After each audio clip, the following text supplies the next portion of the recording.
I didn't really feel I had the right to write about that night, because I was on the other side of town, safe in a house, tucked up tight. I didn't really feel I had the right to write about that night, because I am not considered poor and I'm indigenous white.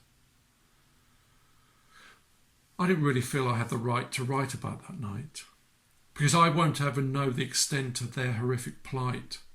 I didn't see the dreadful scenes, hear the haunting screams, and experience the total fright, because the sickening stench I didn't smell from that brutally toxic inferno hell.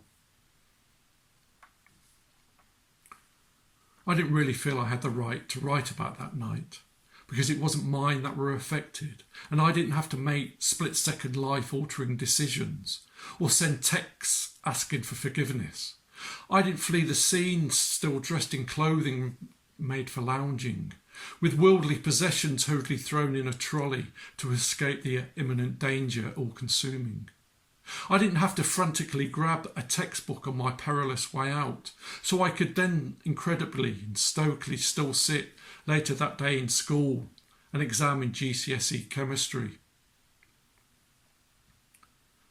I didn't really feel I had the right to write about that night, because I wasn't in the aftermath, dealing with the utter shock and total disbelief, with people who had lost everything and wanting immediate help, to deal with their every all-consuming catastrophic need.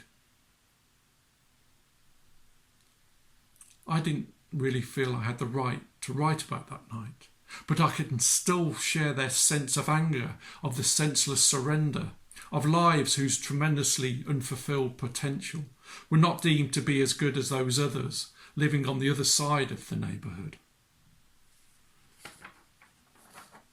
And the time elapsed for support to be finally given, left to others in grief to organise their relief, then to suffer the spouting from platitudinous politicians, though some did rightly meet those who really mattered. But in one stark case it was so scandalously self-selected. I didn't really feel I had the right to write about that night, but I can still share their sense of rage that their numbers didn't seem right, and wanting answers to know how this could happen in 2017 Britain, especially why they had glibly dismissed so many warnings previously given. And what now for those lives severely shattered, and others in similar situations now scattered? Them being incensed at the crass cuts, but still millions spent, and crudely cutting corners to save money on cladding never fit for purpose, which was not anyhow necessary, just to make the eyesore to others seem more aesthetically pleasing.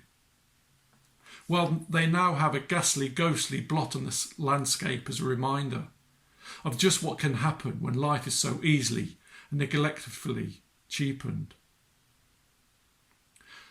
I didn't really feel I had the right to write about that night, but I can still share their fear for the future as restlessness and division grows deeper.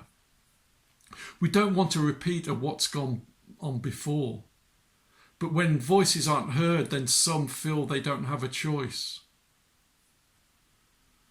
I didn't really feel I had the right to write about that night, but I still would like to sincerely salute such a courageous community for taking stock of the situation and giving it all that they've got, and showing what they have got is worth far more than those lot who really couldn't give a jot have got.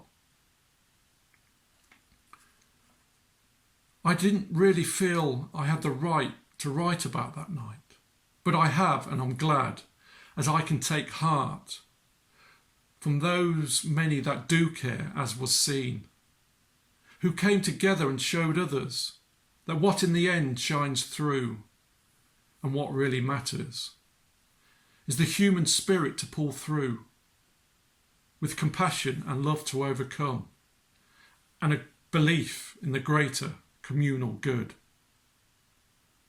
Justice for Grenfell.